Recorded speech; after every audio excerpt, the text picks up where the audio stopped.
ठीक है, अब मैं अध्याय 12 भक्ति योग के श्लोक 11 से 20 संस्कृत और उनके हिंदी अर्थ सहित प्रस्तुत करती हूँ। श्लोक 11 है, अथ तदप्यशक्तोऽसि कर्तुं मद्योगमाश्रितः सर्वकर्म फल त्यागन ततः कुरु यतात्मवान 12-11। हिंदी अर्थ, यदि तुम यह भी करने में असमर्थ हो तो मेरे योग का आश्रय लेकर सभी कर्मों के फल का त्याग करो और संयमित मन से ऐसा करो। श्लोक 12 है, श्रेयो हि ज्ञानाभ्यासात् ज्ञानात् ध्यानान् विशिष्यते ध्यानात् कर्म फल त्यागात् शान्तिरनन्तरम् 12-12। हिंदी अर्थ, अभ्यास से ज्ञान श्रेष्ठ है, ज्ञान से ध्यान श्रेष्ठ है और ध्यान से कर्मफल का त्याग श्रेष्ठ है। त्याग से तुरंत शांति मिलती है। श्लोक 13 है, अद्वेष्टा सर्वभूतानां मैत्रः करुण एव च निर्ममो निरहंकार समदुःख सुखः क्षमी 12-13। हिंदी अर्थ, जो किसी से द्वेष नहीं करता, सबके प्रति मित्रभाव और करुणा रखता है, जिसमें ममता और अहंकार नहीं है, जो सुख दुख में समान है और क्षमाशील है।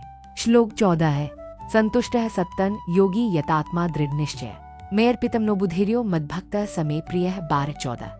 हिंदी अर्थ, जो सदा संतुष्ट आत्मसंयमी दृढ़ निश्चयी है, जिसने मन और बुद्धि मुझे अर्पित कर रखी है, ऐसा भक्त मुझे प्रिय है। श्लोक 15 है, यस्मान् नोद्विजते लोको लोकान् नोद्विजते च यः हर्षामर्षभयोद्वेगैर् मुक्तो यह सच में प्रियः 12-15।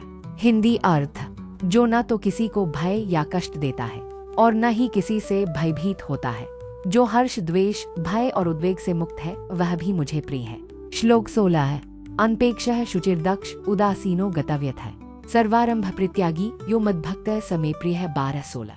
हिंदी अर्थ, जो अपेक्षारहित शुद्ध कुशल उदासीन दुख से रहित और सभी आरंभों अर्थात स्वार्थपूर्ण कर्मों का त्यागी है, ऐसा भक्त मुझे प्रिय है।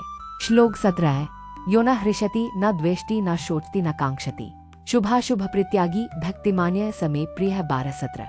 हिंदी अर्थ, जो न तो प्रसन्न होता है, न द्वेष करता है, न शोक करता है और न ही किसी वस्तु की इच्छा करता है, जो शुभाशुभ दोनों का त्यागी है, ऐसा भक्त मुझे प्रिय है। श्लोक 18 है, समः शत्रुर्च मित्रे च तथा मानापमान्यो शीतोष्ण सुख दुखेषु समः संग विवर्जितः 12-18। हिंदी अर्थ, जो मित्र और शत्रु मान और अपमान शीत गर्मी सुख दुख में समान भाव रखता है और आसक्ति से रहित है। श्लोक 19, तुल्यनिन्दास्तुतिर्मौनि संतुष्टो येन केनचित् अनिकेतः स्थिरमतिर्भक्तिमान में प्रियो नरः 12-19। हिंदी अर्थ, जो निंदा और स्तुति में समान रहता है, मौनप्रिय है, जो कुछ भी मिले उसमें संतुष्ट रहता है, घरासक्ति से मुक्त है और जिसकी बुद्धि स्थिर है, ऐसा भक्त मुझे प्रिय है। श्लोक 20, ये तो धर्म्यामृत मिदन यथोक्तन पर्युपास्ते श्रद्धाना मत्परमा भक्तास्तेतीव में प्रियाः 12-20। हिंदी अर्थ, जो भक्त इस धर्मरूप अमृत को जैसा मैंने कहा है श्रद्धा और मुझ में परम भाव के साथ अपनाते हैं, वे मुझे अत्यंत प्रिय हैं।